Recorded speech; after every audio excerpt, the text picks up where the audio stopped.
जय श्रीमन्नारायण। जय जय श्रीमन्नारायण। श्रीमते रामानुजाय नमः। हरि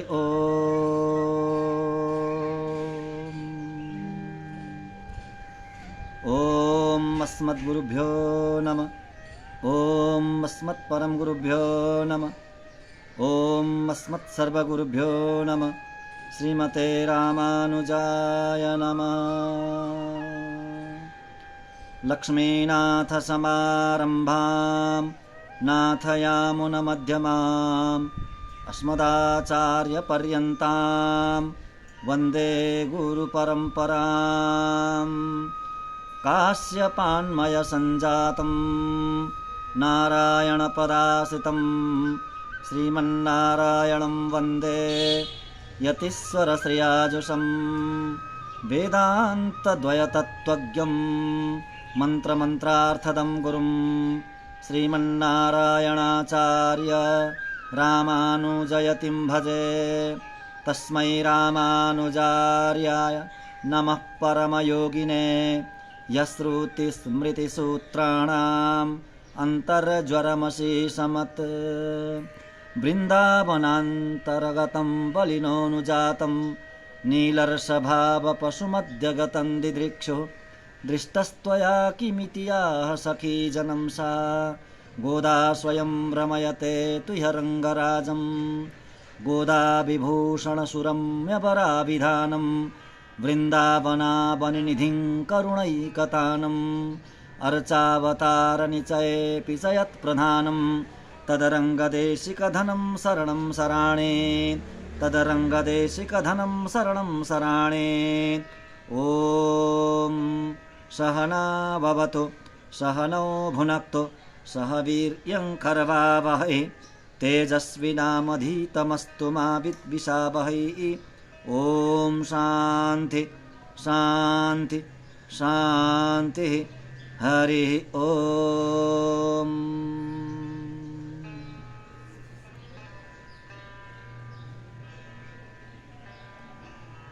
निखिल हेय प्रत्यनीक कल्याणैकतान श्वेतर समस्त वस्तु विलक्षण ज्ञानंदैक स्वरूप असंख्य कल्याण गुणगणौघ महारणव सत्य काम सत्य संकल्प सर्वाधार जगदाधार सृष्टि स्थिति प्रलयकर्ता भक्तवांछा कल्पतरु शरणागत वत्सल भक्तवत्सल परब्रह्म परमात्मा श्रीपति भगवान श्री लक्ष्मी नारायण का असीम अनुकंपाले हामी भगवान का अत्यंत गंभीर विलक्षण रहस्यमय चर्चाहरू श्रवण गर्दैछौँ। भगवान को त्यो अत्यंत मंगलमय कृपा कटाक्ष हामी सबैमाथि बर्सिरहेको छ। भगवान को त्यो अत्यन्तै निर्हेतु कृपाले हामी शास्त्रका यी अत्यन्त गोपनीय रहस्यहरू जसलाई हाम्रा पूर्वाचार्यहरूले अत्यन्त करुणाले द्रवीभूत भएर दिबक्स्यो, हामीलाई पस्की बक्स्यो, त्यसैको हामी चर्चा परिचर्चा गर्दैछौँ।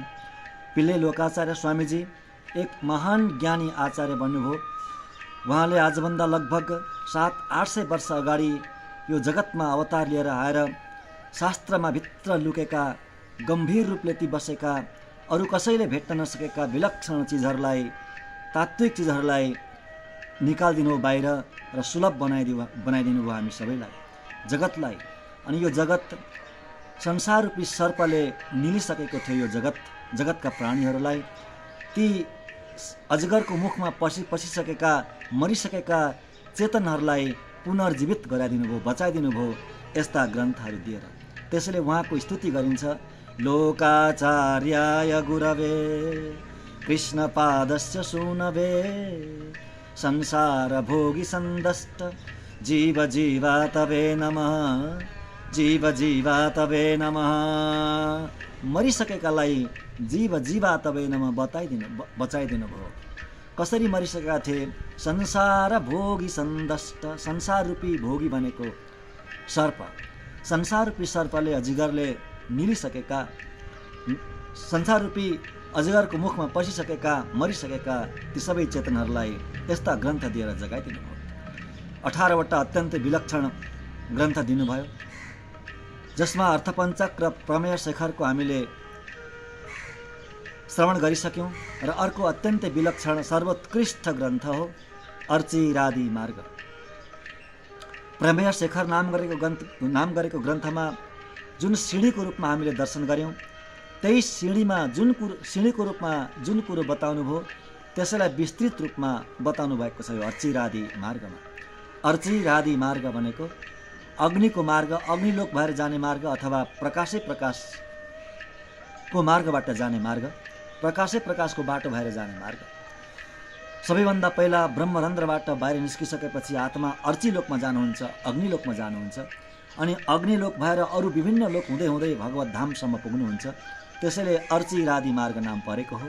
र अर्ची भनेको प्रकाशको द्योतक पनि हो, प्रकाशको पर्यायवाची शब्द हो, प्रकाशलाई बोध गराउने शब्द हो अर्ची। प्रकाशै प्रकाशको मार्गबाट जाने भएको हुनाले पनि यसको नाम अर्चिरादि मार्ग भएको हो। यात्रा कसरी हुन्छ, कसरी कुन लोक हुँदै जान्छ र कहाँबाट कसरी यात्रा सुरु हुन्छ भन्ने कुरा हामी राम्ररी यसलाई भगवानको कृपाले श्रवण गर्नेछौँ।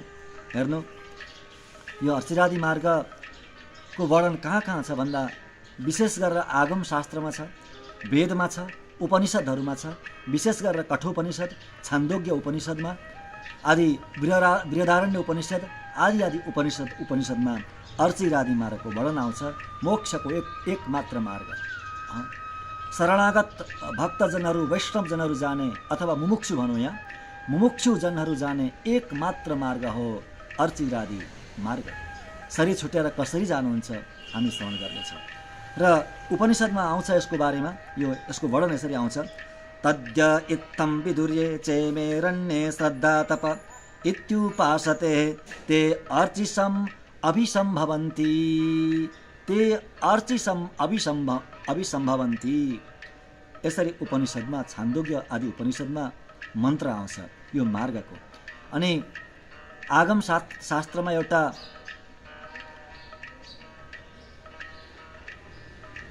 बृहत ब्रह्म संहिता नाम गरेको एउटा ग्रन्थ छ, बृहत ब्रह्म संहिता। त्यसमा पुरै यसको वर्णन छ, कसरी जान्छ अनि यसलाई कसरी सत्कार गरिन्छ विभिन्न लोकमा, उहाँ भगवानले कसरी सत्कार गर्नुहुन्छ, वैकुण्ठमा कस्तो आनन्दको अनुभूति गर्नुहुन्छ, त्यहाँ पुगिसकेपछि कसरी भगवानको सिंहासनमा चढ्नुहुन्छ आदि सबै कुराहरू त्यहाँ वर्णन पाइन्छ। गीतामै भगवानले भन्नुभएको छ, यो मार्गको वर्णन गर्नुभएको छ। दुईटा यानको बारेमा बताउनु भएको छ, देवयान र धूमयान। देवयान भनेको यही हो, अर्चिरादि मार्ग। 8औं अध्यायमा बताउनु भयो, शुक्ले कृष्णे गति हेते जगत सात्वते मते। हेर्नु, शुक्ल गति, यसको नाम शुक्ल गति पनि हो। अर्चिरादि गति, शुक्ल गति भनेको उज्यालोको गति। अगाडि बताउनुहुन्छ, अग्नि शुक्लरः ज्योति षण्मासा उत्तरायणं तत्र प्रयात गच्छन्ति ब्रह्म विदो जना। अग्नि ज्योतिरः शुक्ल षण्मासा उत्तरायणं तत्र प्रयात गच्छन्ति ब्रह्म विदो जना भनेर त्यो 8औं अध्यायमा बताउनु भयो। त्यहाँ अग्नि भन्नुभयो, अग्नि भनेको नै अर्ची हो, ज्योतिको मार्गबाट जाने हो यो मार्ग। योभन्दा अगाडिको प्रसङ्गमा आर्त प्रपन्नको दशा बताउनु भयो। भगवानले आफ्नो बनाउने सङ्कल्प गर्नुभयो, अवकाश भगवानले पाउनुभयो। अवकाश भनेको सुकृत पुण्य, त्यो खोज्नुभयो भगवानले, पाउनुभयो। नपाए पनि बहाना बनाइदिनु भयो सुकृतको र आफ्नो बनाउनु भयो। आफ्नो बनाइसकेपछि अब भगवानले सङ्कल्प गरिसकेपछि ती चेतनभित्र संसारप्रति अत्यन्त वैराग्य जागृत भयो र भगवानप्रति प्रेम जागृत भयो र त्यो प्रेम पनि बढ्दै गयो। संसारप्रति वैराग्य पनि बढ्दै गयो र भगवानप्रति दिनानुदिन प्रेम पनि बढ्दै गयो। र यस्तो अवस्था आयो, अब प्रभुको विरहमा एक क्षण पनि रहन नसक्ने अवस्था आयो। संसारको यो दुःख र कष्टलाई सहन नसकेर, शरीरलाई धारण गर्नै नसक्ने भगवानको विरहमा त्यस्तो स्थिति अब प्रकट भयो, त्यस्तो स्थिति आयो, त्यस्तो स्थिति बन्यो अब ती प्रपन्नको, ती शरणागत वैष्णवको। अब त उहाँ के गर्नुभयो भने मृत्युलाई पर्खेर बस्नुभयो। कतिखेर मृत्यु आउँछ, मृत्यु छिट्टै आयो हुन्थ्यो भनेर अत्यन्त विवल भएर बस्नुभयो। र उहाँलाई भगवानले के गर्नुहुन्छ, उहाँलाई भगवानले अब आत्मसात गर्नुहुन्छ। एक प्रकारका भक्त एक प्रकारका शरणागत प्रपन्नको बारेमा हिजो यसरी वर्णन गर्नु। अथवा त्यस्तो आर्त नभएर, त्यस्ता आर्त प्रपन्न नभएर अर्का थरीका भागवत कस्ता हुनुहुन्छ भने आचार्यनिष्ठ, आचार्यमा परिपूर्ण निष्ठा राख्ने, अथवा श्रेष्ठ कुनै ज्ञानी भागवतमा परिपूर्ण निष्ठा राखेर बस्ने। जबसम्म रहनुपर्छ धरतीमा, जबसम्म यो शरीर रहन्छ प्रारब्धले, तबसम्म कुनै श्रेष्ठ भागवतको परिपूर्ण अभिमत भएर बस्ने, त्यस्ता भागवतको वर्णन गर्नुहुन्छ। गोदामाजीले बताउनु भएको छ नाचियार तिरुमोडी नाम गरेको एउटा दिव्य प्रबन्धमा, मदीयम जन्म नह्यनृतम स स्वदेवं भवन्तमाभयति चेत्तदा पश्यामि। गोदामाजी भन्नुहुन्छ मेरा पिता, मेरा आचार्य विष्णुचित्त सूर्यले जब दिव्य देशबाट भगवानले बोलाउनुहुन्छ अनि म दर्शन गरौँले, मलाई अहिले कुनै हतार छैन। मेरा आचार्यले जुन दिन भगवानको दर्शन गराउनुहुन्छ त्यो दिन म दर्शन गर्नेछु। आचार्यमा निष्ठा, आचार्यमा परिपूर्ण भरोसा। मेरा आचार्यले प्रभुलाई मिलाइदिनु हुनेछ, मेरा आचार्यले प्रभुको दर्शन गराउनु हुनेछ। यसरी यस्तो प्रकारले बस्ने आचार्यनिष्ठ भागवतहरू हुनुहुन्छ। वैयर्थरहितं मार्गम ज्ञात्वा, त्यो मार्ग आचार्यनिष्ठा, आचार्यमा भर पर्ने त्यो मार्ग कस्तो मार्ग भन्दा व्यर्थ नजाने मार्ग, कसै गरे पनि अमोघ मार्ग, व्यर्थ नहुने मार्ग। त्यस्तो मार्ग, त्यो मार्गलाई जानेर बस्नुहुन्छ। वैलक्षण्येन वर्तमानस्य परमभागवतस्य समाश्रयं प्राप्य, त्यस्ता आचार्यलाई अथवा एक विलक्षण महात्मा, विलक्षण परम भागवत श्री वैष्णवको आश्रयमा रहेर बस्नुहुन्छ। त्यस्ता श्री वैष्णव, त्यस्ता परम भागवतको अभिमत भएर बस्नुहुन्छ। विशद ज्ञानवान दोषरहितो भूत्वा, त्यसरी बस्ने, त्यस्ता आचार्यको, त्यस्ता भागवतको आश्रयमा बस्ने त्यस्ता सज्जन, त्यस्ता भागवत कस्तो हुनुहुन्छ भन्दा ज्ञानवान हुनुहुन्छ, विशद ज्ञानवान, अनि दोषरहित हुनुहुन्छ। उहाँमा कुनै दोष अब रहन्न, कुनै पनि दोष रहन्न। निर्दोषस्तिष्ठति, अत्यन्त निर्दोष भएर बस्नुहुन्छ। अब त्यस्ता भागवतलाई के गर्नुहुन्छ त भगवानले अन्तिममा? अब यस्ता भागवतलाई, आचार्यनिष्ठ भागवतलाई के गर्नुहुन्छ? शरीरावसान काले ईश्वर स्वचरणयोरयं यदा मस्तकम अकौरत तदा आरभ्य ऋणम प्रवृद्ध। आहा, हेर्नु, शरीरको अवसान कालमा, शरीर छुट्ने बेलामा भगवानले के गर्नुहुन्छ, ईश्वरले के गर्नुहुन्छ? जुन दिन यहाँ यी सज्जन, यी भागवत आचार्यको सन्निधिमा जानुभयो, आचार्यद्वारा भगवानको शरणागतिलाई स्वीकार गर्नुभयो, भगवानको प्रपन्न बन्नुभयो, शरणागत बन्नुभयो, त्यो दिनदेखि भगवानलाई ठुलो ऋण लागेको हुन्छ। भगवान आफूलाई ऋणी मान्नुहुन्छ। आहा, मेरो बनेर यसले मलाई ठुलो ऋणी लगायो, ऋणी बनायो, मलाई ठुलो ऋण लगायो, कहिले तिर्नुला म यसको ऋण? भगवानलाई तिर्नको लागि केही पनि रहन्न। त्यो ऋणबाट उऋण हुनको लागि भगवानसँग केही पनि रहन्न, केही पनि, कुनै चिजै पाउनुहुन्न जगतमा, ब्रह्माण्डमा, दुईटै विभूतिमा, वैकुण्ठ र यो जगतमा त्यो ऋण तिर्नको लागि केही चिज पाउनुहुन्न। ऋणम प्रवृद्ध, ऋण बढे जस्तो लाग्छ। दिनानुदिन त्यो ब्याजको पनि ब्याज भएर बढेको ठान्नुहुन्छ भगवानले।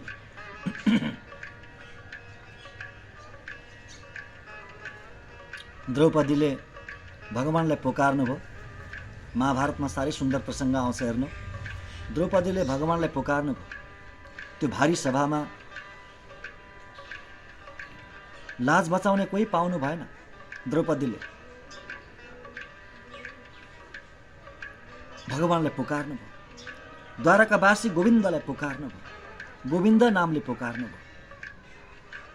हेर्नु, भगवानलाई त्यो बोलावट, द्रौपदीको बोलावट त्यो यति प्रिय लाग्यो, यस्तो लाग्यो दौडेर त आउनुभयो, तुरन्तै प्रकट हुनुभयो, लाज पनि बचाउनु भयो भगवानले। वस्त्र अवतार भयो भगवानको, भगवानले वस्त्रको रूपमा अवतार लिएर द्रौपदीको लाजको रक्षा गर्नुभयो। परन्तु जीवनभर भगवानले आफूलाई ऋणी ठान्नु भएछ। कसको ऋणी? द्रौपदीको ऋणी। द्रौपदीलाई तिर्नको लागि, त्यो ऋण तिर्नको लागि भगवानसँग केही पनि रहेन, जीवनभर केही पनि पाउनु भएन छ। भगवानले जाने बेलामा, भगवतधाम जाने बेलामा, स्वधाम जाने बेलामा यो खोल्नुभयो पाण्डवहरूको अगाडि। यो रहस्य, यो हृदयमा यो गढेको चिज, यो गढेको यो भगवानको पीडा, यो व्यथा पाण्डवको अगाडि खोलिदिनु भयो। जाने बेलामा भन्नुभयो, म ऋणी छु, म आज जाँदैछु तर म ऋणी छु। कसको ऋणी प्रभु? म द्रौपदीको ऋणी छु। द्रौपदीको ऋण मैले उतार्न सकिनँ। म स्वस्थ मनले गइरहेको छैन। आज म जाँदैछु आफ्नो धाम, परन्तु स्वस्थ मनले जाँदै छुइनँ। नाति स्वस्थ मनायौ भनेको छ। नाति स्वस्थ मनायौ, स्वस्थ मनले जानु भएन भगवान। एउटा काँडो बोकेर जानुभयो हृदयमा, एउटा पीडा बोकेर जानुभयो, ऋण बोकेर जानुभयो, द्रौपदीको ऋण बोकेर जानुभयो। हे पाण्डव हो, म ऋणी छु, द्रौपदीको ऋणी छु। कसरी प्रभु? त्यो भारी सभामा जब द्रौपदीलाई नङ्ग्याइयो नि, नङ्ग्याउने प्रयास गरियो, त्यतिखेर मलाई बोलाइन् द्रौपदीले, गोविन्द गोविन्द भनेर बोलाइन्। बस मलाई त्यो गोविन्द नामले बोलाइन्, त्यो नै मेरो लागि सबैभन्दा ठुलो ऋण भयो। त्यो तिर्न म कहिले पनि सक्दिनँ। पाण्डवले भने, प्रभु हजुर आउनुभयो, हजुरले लाज बचाउनु भयो, द्रौपदीको रक्षा गर्नुभयो नि, त्यसको बदलामा हजुरले रक्षा गर्नुभयो त? होइन, त्यो त ब्याज मात्रै थियो। त्यो त ऋणको ब्याज मात्रै मैले उतारेको हो।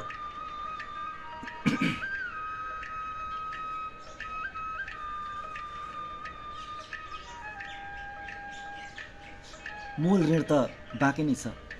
द्रौपदीको मूल ऋण तिर्न बाँकी नै छ। सायद म कहिले पनि तिर्न नसकौँला।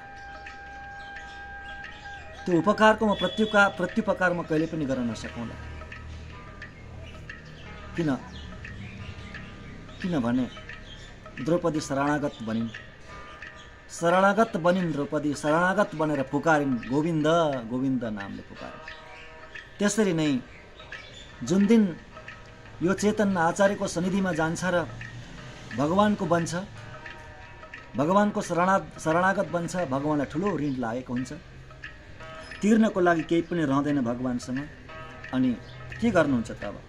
महोपकार विशिष्टस्तम, त्यसलाई ठुलो महाउपकार, उपकार मात्रै होइन महाउपकार ठान्नुहुन्छ भगवानले। मेरो बन्दियो, मेरो शरणमा आयो, ठुलो उपकार मान्नुहुन्छ। प्रत्युपकार मन्विष्य, प्रति उपकार गर्नलाई खोज्नुहुन्छ। मसँग के छ त? म के तिरौँ, के दिउँ? बदलामा म के दिउँ? तम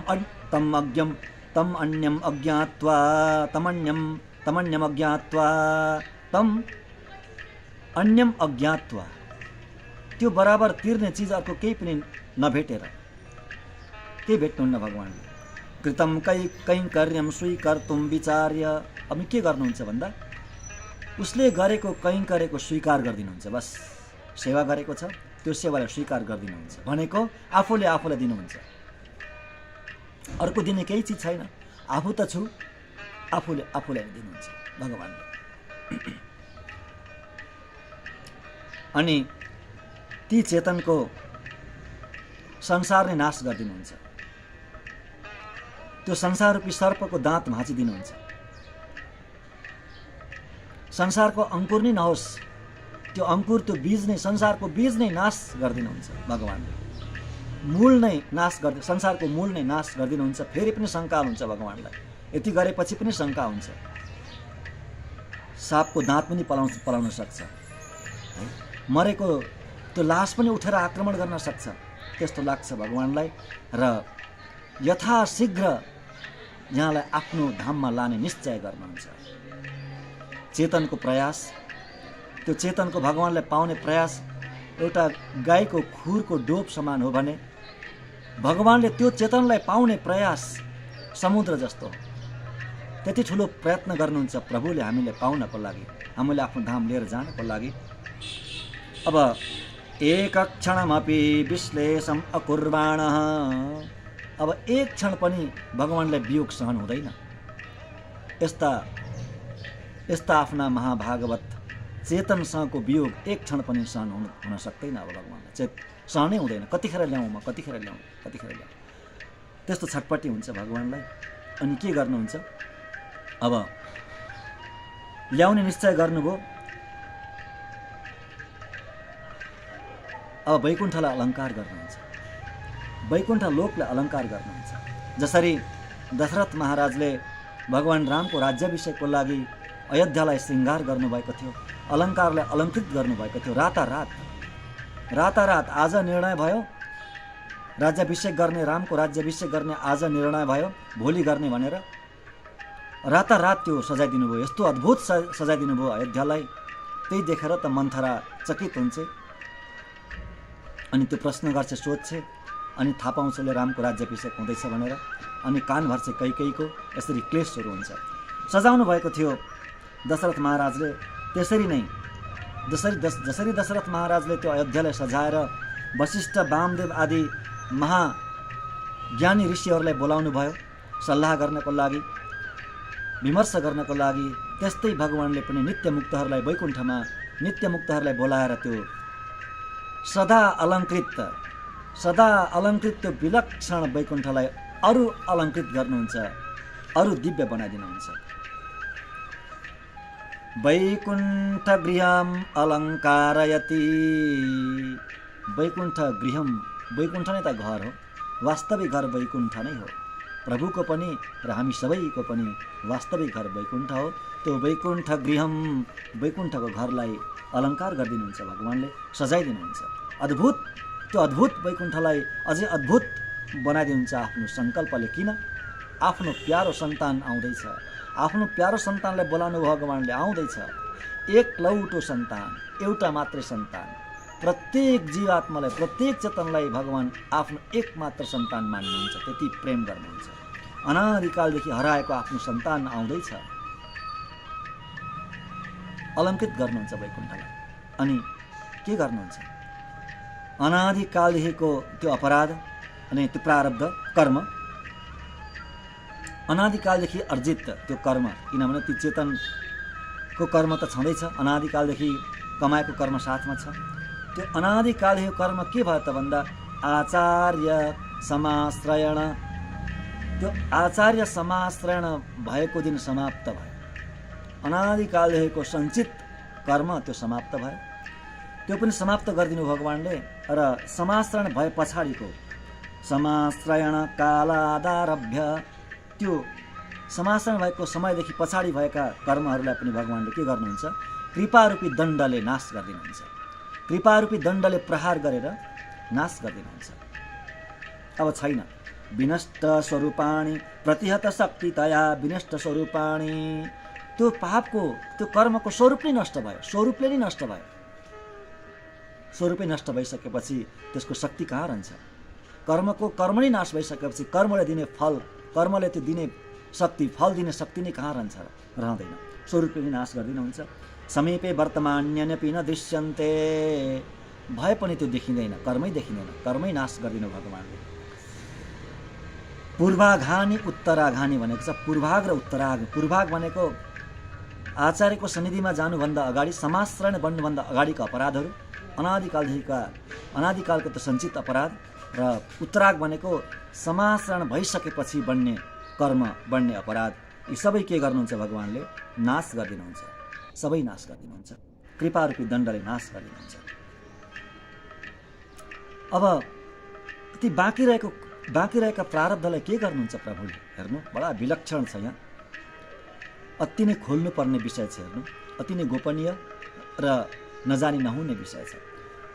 अन्तिम अवस्थामा भगवानले यदि कर्म रह्यो भने फेरि जन्मिनुपर्छ। हेर्नु, प्रारब्ध रह्यो भने फेरि जन्मिनुपर्छ। पुण्य र पाप रह्यो भने फेरि जन्मिनुपर्छ।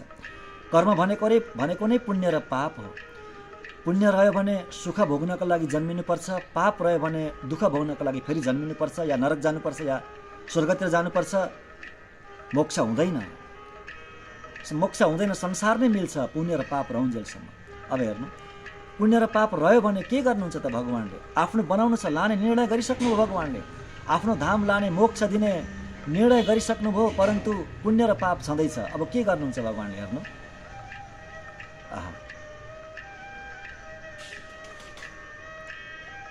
अनुकूल विषय प्रतिकूल विषय, अनुकूल विषय प्रतिकूल विषय छ। बडा विलक्षण कुरो बताउनु हुँदैछ यहाँ। त्यो पुण्य र पापलाई बाँडिदिनुहुन्छ भगवान। अन्तिममा बाँडेर पुण्य र पापले रहित बनाउनुहुन्छ अनि लिएर जानुहुन्छ। ककललाई बाँडिदिनुहुन्छ? हेर्नु, ककललाई बाँडिदिनुहुन्छ? पुण्य अनुकूल जनहरूलाई बाँडिदिनुहुन्छ। अनुकूल जन भनेको जो वहाँका हितैषी थिए, जो यहाँका आफन्तहरू जो हितैषी थिए, उहाँका अनुकूल थिए, उहाँलाई सत्कार गर्थे, आदर गर्थे, अनुकूल भएर रहन्थे, सहयोग गर्थे, त्यस्तालाई पुण्य बाँडिदिनुहुन्छ। जो प्रतिकूल थिए, सधैँ तिरस्कार गर्थे, अपमान गर्थे, अपहेलना गर्थे, दुःख दिन्थे, कष्ट दिन्थे, त्यस्तालाई के गर्नुहुन्छ? पाप बाँडिदिनुहुन्छ। बस पुण्य र पाप बाँडिदिनु भगवान्ले।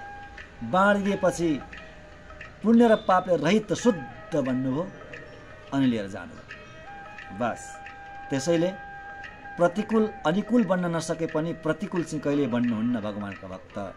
भक्तको अनुकूल नबने पनि प्रतिकूल चाहिँ कहिले बन्नै नहुने रहेछ, नत्र पापको भागी बनिने रहेछ। यो रहस्य हो। यसरी बाँडिदिनुहुन्छ। अनि त्यति मात्र होइन, यहाँका आफन्तहरू, यहाँका पूर्वजहरू नरकमा यदि नरकको पीडा भोगिरहेका छन्, यदि भने नरकको यातना भोगिरहेका छन् भने, नरकको बास यदि छ भने, तिनीहरूलाई तुरन्तै स्वर्गतिर पठाउने व्यवस्था गरिदिनुहुन्छ भगवान्ले। किन? त्यस्ता परम भागवत, त्यस्ता वैष्णव त्यो कुलमा जन्मिनुभयो, त्यो कुलमा बन्नुभयो, उहाँहरूको त्यो सन्तान भनेर जन्मिनुभयो। त्यसैले उहाँलाई हेरेर भगवान्ले उहाँका पूर्वजहरू जो नरकमा बसेका छन्, नरकवास भएको छ, उहाँहरूलाई स्वर्गतिर पठाइदिने व्यवस्था गर्नुहुन्छ। आहा, त्यति गरिसकेपछि अब भगवान उहाँलाई लिनको लागि यहाँ हृदयमा आउनुहुन्छ। हृदय गुफामा बसेको हुन्छ त्यो आत्मा।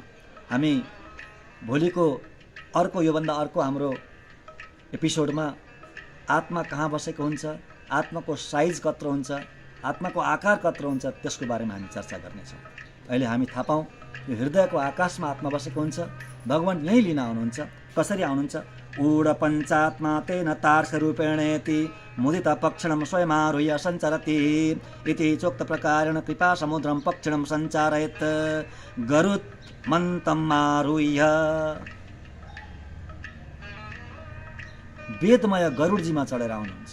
गरुडजी वेदमय हुनुहुन्छ, भगवानको वाहन हुनुहुन्छ, वेदमय हुनुहुन्छ, वेद स्वरूप हुनुहुन्छ। जब गरुडजी उड्नुहुन्छ, उहाँको पखेटाबाट सामवेदको ध्वनि आउँछ, ध्वनि प्रकट हुन्छ। र मनभन्दा पनि छिटो गति छ गरुडजीको। भगवानका वाहन गरुडजीको गति कस्तो छ? मनभन्दा पनि छिटो, मनभन्दा पनि शीघ्र त्यो वेग छ। कृपा समुद्रम, कृपाका समुद्र हुनुहुन्छ पक्षीराज गरुड। कृपा समुद्रम पक्षिणं सञ्चारयेत्। त्यस्ता गरुडजीलाई, कृपाका समुद्र पक्षीराज गरुडजीलाई प्रेरणा गर्नुहुन्छ भगवानले। अनि त्यहाँ चढेर आउनुहुन्छ। गरुत्मन्तम् आरुह्य, गरुडमाथि चढेर लक्ष्मीलाई काखमा लिएर आउनुहुन्छ। आमाले छोड्नुहुन्न, आमाले कहिले पनि साथ छोड्नुहुन्न, काखमा लिएर आउनुहुन्छ। अनि आएर यहाँ हृदयमा आएर स्वदिव्य मङ्गल विग्रह अनुभाव्य, स्वदिव्य मङ्गल विग्रहम अनुभाव्य, आफ्नो अत्यन्तै त्यो सुन्दर दिव्य मङ्गल विग्रह, विचित्रको त्यो विलक्षणको भगवानको आफ्नो त्यो दिव्य मङ्गल विग्रह शरीरको अनुभव गराउनुहुन्छ, त्यहाँ दर्शन दिनुहुन्छ। त्यसैले जाने बेलामा भगवानका भक्तले भगवानको दर्शन गरी जानुहुन्छ। यहीँ हृदय गुफामा यहीँ आउनुहुन्छ भगवान दर्शन दिनको लागि, लिनको लागि। त्यस्तो दर्शन गराएर, त्यस्तो आफ्नो स्वरूपको दर्शन गराएर अनि आतिवाहिकहरूले बोलाउनुहुन्छ। आतिवाहिक भनेको देवताहरू, एक ठाउँबाट अर्को ठाउँमा पुर्याउने देवताहरू। त्यो देवताहरूले बोलाउनुहुन्छ, बोलाएर सत्कारको क्रम बताउनुहुन्छ। कसरी कसरी सत्कार गर्दै यहाँलाई लाने त्यो बताउनुहुन्छ र आज्ञा दिनुहुन्छ। यसरी यसरी सत्कार गर्दै गर्दै यहाँलाई लिएर आउनु भनेर आज्ञा दिनुहुन्छ। का सत्कार कारणम आज्ञापयति, ती आतिवाहिकहरूलाई, ती देवताहरूलाई बोलाएर आज्ञा दिनुहुन्छ सत्कारपूर्वक ल्याउनु भनेर भगवान्ले। त्यस पछाडि अब अन्तिम अवस्थामा के भयो त भन्दा शरीरको लय भयो। शरीरको लय कसरी हुन्छ भन्ने कुरो श्री भाष्य माने वेदान्त सूत्र, छान्दोग्य उपनिषद आदिले बताएको छ। इन्द्रिय मनसी सम्पद्यमानहि, यो वेदान्त सूत्रको वाणी हो। वाङ मनसी सम्पद्यते मनः प्राणे, प्राणे परस्याम देवतायाम, यो छान्दोग्य उपनिषदको मन्त्र हो। यसरी शरीरको लय हुन्छ। बाहिरका इन्द्रियहरू अन्तःकरणमा गएर लिनुहुन्छन्। भित्र अर्को शरीर हुन्छ सूक्ष्म शरीर, त्यो सूक्ष्म शरीरमा लिनुहुन्छन्। अन्तःकरण कहाँ जान्छ भन्दा प्राणमा गएर लिनुहुन्छ। प्राण कहाँ जान्छ भन्दा प्राण एतश्चेतने, आत्मामा गएर लिनुहुन्छ। यसरी यो चेतन कस्तो बन्छ अन्तिममा भन्दा भूत सूक्ष्म विशिष्ट सन्। भूत सूक्ष्म विशिष्ट, विशिष्ट माने सूक्ष्म शरीरले विशिष्ट हुन्छ यो आत्मा, सूक्ष्म शरीरले युक्त हुन्छ यो आत्मा। अनि परमात्मा न समीपम प्राप्नोति, भगवानको नजिकमा जान्छ यहीँ हृदय गुफामा। पश्चात त्यस पछाडि जसरी एउटा बटुवा प्रचण्ड घाम, प्रचण्ड गर्मीमा हिँडेको त्यो बटुवाले धेरै बाटो, लामो बाटो हिँडेको बटुवाले मरुभूमिमा, त्यो पनि त्यस्तो मरुभूमिमा धेरै लामो बाटो तय गरेको त्यो बटुवाले एक ठाउँ पुगेपछि ठुलो बरको वृक्ष भेट्छ। शीतल बर, त्यो वृक्ष शीतल छाया भएको त्यो वृक्ष, अनि त्यहाँ छेउमा सरोवर पनि छ, अत्यन्त शीतल जल भरिएको त्यो सरोवर। त्यहाँबाट अत्यन्त शीतल पवन पनि आइरहेको छ भने उसलाई कति आनन्द हुन्छ। त्यहीँ बस्छ, त्यहीँ आराम गर्छ, त्यो जल पान गर्छ, आराम गर्छ। त्यस्तै यो संसाररूपी यात्रामा हिँडेर अत्यन्त थकित भएको, तापत्रयले अत्यन्त सन्तप्त भएको यो चेतन, यो आत्मा, अनादिकालदेखिको यात्रा गरेको यो चेतन, यो आत्माले जब वासुदेव भगवान रूपी तरु छाया, वासुदेव रूपी त्यो वरको वृक्षलाई, भगवान वासुदेव रूपी त्यो विशाल अत्यन्त शीतल वरको वृक्षलाई जब पाउँछ, अत्यन्त शान्त बन्दछ। विश्रान्तो भवति वासुदेव तरुच्छायामाश्रित्य, विश्रान्तो भवति, अत्यन्त आनन्दको अनुभूति गर्छ, अत्यन्त शान्तिको अनुभूति गर्छ चेतनले यही हृदय गुफामै भगवानलाई देखेर, भगवानलाई पाएर। परकाल सूर्यले बताउनुहुन्छ अब त्यहाँबाट यात्रा सुरु भयो। अर्चिरादि मार्गको यात्रा सुरु भयो हृदय गुफाबाट। भगवान अघि जीवात्मा पछि हेर्नु, भगवान त्यहाँ लिन आउनुभएको हो, त्यो बाटो देखाउनको लागि। 3टा नाडी हृदयबाट माथि गएका हुन्छन्। बीचको नाडीको नाम हो सुषुम्ना हो। त्यो सुषुम्ना नाडीलाई, त्यो सुषुम्नाको मार्गलाई देखाइदिन भगवान त्यहाँ आउनुभएको हो। त्यो मार्गलाई प्रकाशित गरिदिनुहुन्छ भगवानले, उज्यालो बनाइदिनुहुन्छ। अनि भगवान अघि यो चेतन पछि त्यो नसोबाट, त्यो नाडीबाट, सुषुम्ना नाडीबाट अगाडि यात्रा सुरु हुन्छ। परकाल सूर्यले आफ्नो दिव्य प्रबन्धमा के गाउनु भएको छ भने, तिरुकोवलुर दिव्य देश गमन समय। तिरुकोवलुर नामको दिव्य देशमा जाँदाखेरि के गर्दै जाने भन्दा त्यहाँ गाउनुहुन्छ त्यो प्रबन्धमा, भगवानकै चरणारविन्दको गान गर्दै जाने।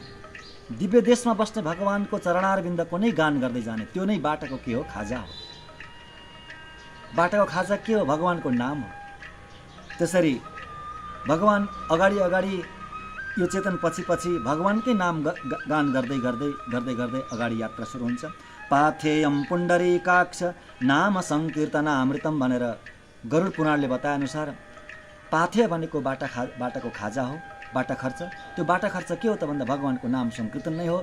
2 मन्त्र जप्तै अगाडि बढ्छ यो चेतन, त्यो नशाबाट, त्यो नाडीबाट, सुषुम्नाको नाडी, सुषुम्ना नाम गरेको त्यो नाडीबाट अगाडि जान्छ। 2 मन्त्र जप्तै भगवान अगाडि हुनुहुन्छ।